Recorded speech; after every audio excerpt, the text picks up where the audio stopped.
A meta-analysis of 148 studies involving more than 308,000 adults found that having adequate social relationships was associated with a 50% greater likelihood of survival across a given follow-up period, compared to social isolation or loneliness.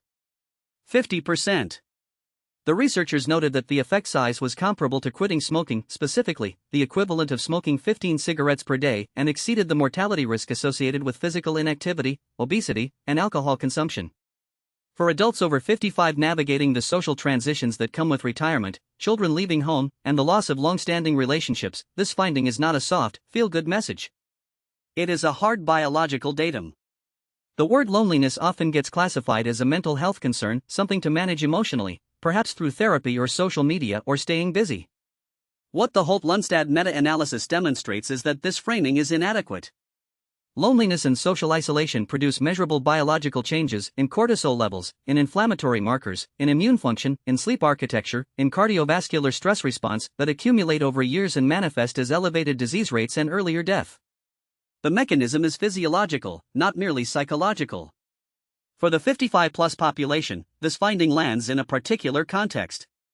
The structural social scaffolding that sustained connection through the working years, colleagues, commutes, daily routines, institutional affiliations is progressively dismantled by retirement, mobility changes, and geographic dispersal of family and friends.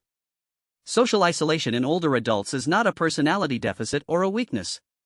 It is often the downstream consequence of structural changes that remove the automatic social architecture of adult life.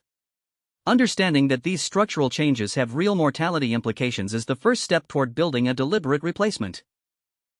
In this video, we will examine what the Holt-Lundstad meta-analysis found across 148 studies involving over 300,000 participants, why social isolation produces measurable biological damage through the HPA axis, inflammatory pathways, and behavioral mediators, what the COVID-era evidence revealed about forced isolation among adults over 55, and 3 evidence-grounded takeaways about what types of social engagement show the strongest protective effects.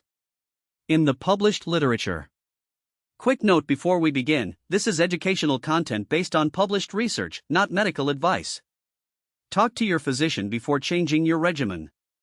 Now, the study. Social relationships are not merely a dimension of quality of life, they are a physiological regulator with measurable biological consequences. The pathways through which social connection affects health are multiple, well-characterized, and involve several distinct biological systems operating simultaneously. The hypothalamic-pituitary-adrenal axis, the HPA axis, governs the body's primary stress response and cortisol production. Social isolation is a potent and chronic activator of the HPA axis, producing sustained elevations in cortisol and sympathetic nervous system activity. In the short term, cortisol elevation is adaptive, it helps the body respond to immediate challenges. In the long term, chronic cortisol elevation produces a cascade of harmful effects: suppressed immune function, elevated blood pressure, disrupted sleep architecture, impaired glucose regulation, and accelerated bone loss. The social environment, or the absence of it, turns this physiological dial up or down with consequences that accumulate over years. Chronic loneliness is also independently associated with elevated levels of inflammatory biomarkers, including interleukin-6, tumor necrosis factor alpha, and C-reactive protein 3 markers that appear consistently throughout the cardiovascular disease, dementia, cancer, and metabolic disease risk literatures as predictors of long-term harm. Social isolation appears to shift the immune system toward a pro-inflammatory state, likely through neuroendocrine signaling pathways, with downstream inflammatory consequences that compound over time and contribute to the same pathological processes that drive the diseases most likely to shorten life after 55. There are also behavioral mediators that partially explain the mortality gap. Socially connected adults tend to sleep better, adhere more consistently to medical regimens, exercise more frequently, smoke less, drink less heavily, and eat more nutritiously, not primarily because of superior willpower, but because social structures provide accountability, modeling, shared habit reinforcement, and access to resources that isolated individuals lack. A walking companion makes the walk more likely to happen. A friend who is cooking a healthy meal creates a social context for eating well. These behavioral differences are real and they contribute to the mortality advantage of socially connected adults.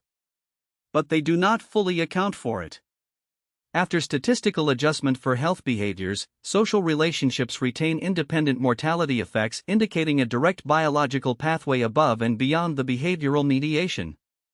The significance of this evidence for adults over 55 is heightened by a demographic reality that makes this age group structurally vulnerable. Retirement removes the embedded, automatic social infrastructure of workplace contact, a structure that, for most people, provided more daily social interaction than they realized until it was gone. Children becoming independent and establishing their own households reduces family proximity and daily contact. Long-standing friendships that were maintained through proximity and routine may weaken as people relocate or their health changes. Spouses and close peers age and die, often leaving behind social voids that are genuinely difficult to fill. The social network that existed and sustained itself at age 45 does not automatically persist at age 65 without deliberate, sustained attention. A study published in PLOS Medicine by Holt Lundstad, Smith, and Layton conducted a meta-analysis of 148 prospective longitudinal studies examining the relationship between social relationships and mortality outcomes. The combined sample was 308,849 participants across studies conducted in North America, Europe, Asia, and Australia, a geographic breadth that substantially strengthens the generalizability of the findings across different cultures, healthcare systems, and social structures. The researchers assessed social relationships using a range of measurements across the included studies, reflecting the multiple dimensions of what social connection actually means in human life. Objective measures included whether participants were married or living with others versus alone, the size of their social network, the frequency of face-to-face social contact, and participation in organized social groups. Subjective measures included self-reported loneliness, perceived social support, and satisfaction with social relationships. The diversity of measurement approaches was both a strength and a statistical complication. It reflects the genuine complexity of what social connection means, but it also introduced heterogeneity between studies that required careful statistical accommodation. The primary analysis computed odds ratios for survival at follow-up across different levels of social relationship adequacy, pulled across all 148 studies using random effects modeling to account for between-study variability. Random effects modeling is more conservative than fixed effects approaches. It produces wider confidence intervals but is more appropriate when, as here, the included studies vary substantially in populations and methods. The use of random effects modeling means that the 50% survival advantage, if anything, is a conservative estimate of the pooled effect rather than an inflated one. The team also conducted a comparative analysis that became one of the most cited aspects of this paper. They aligned the mortality risk associated with social isolation against the mortality risk associated with other well-established behavioral and medical risk factors using published effect size estimates from separate bodies of literature. Smoking 15 cigarettes per day, excessive alcohol consumption, physical inactivity, obesity. The comparison positions social isolation in the company of these familiar risks.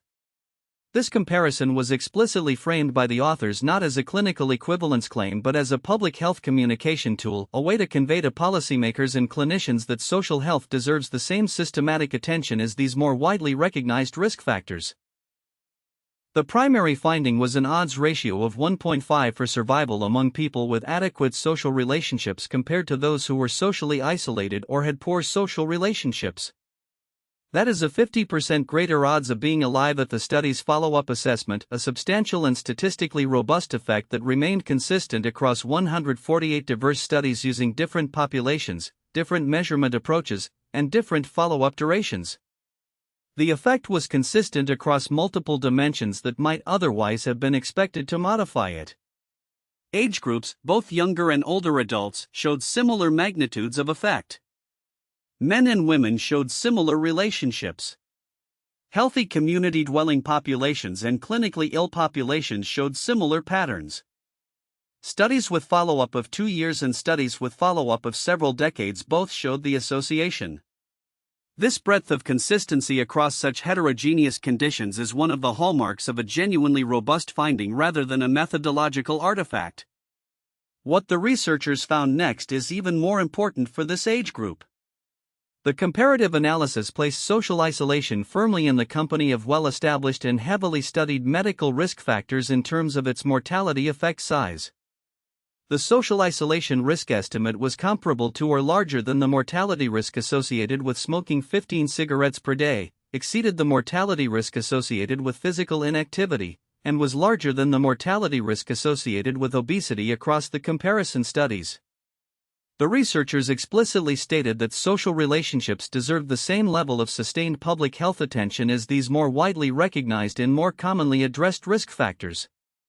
The study also produced an important distinction between types of social measurement that has become one of the field's most practically significant findings. Both objective isolation, actually having few social contacts, a small network, or living alone, and subjective loneliness, feeling socially disconnected even when contacts are present, were independently associated with elevated mortality risk. This distinction matters enormously in practice. It is entirely possible to be surrounded by acquaintances, have an active social calendar, and still feel profoundly isolated and unseen, and the biological consequences, the study suggests, are driven by the subjective experience of connection as much as by its objective presence. Quality of relationship, the evidence suggests, matters more than quantity of social contacts. The limitations of this evidence deserve careful and honest consideration. The most significant methodological limitation is the observational nature of all 148 included studies. While these are prospective, meaning social relationship data was collected before mortality outcomes were recorded, they cannot fully control for confounding. People who are socially isolated may be so partly because of poor health, limited mobility, depression, chronic pain, or other conditions that independently increase mortality risk. Even rigorous statistical adjustment cannot eliminate this reverse causation concern entirely.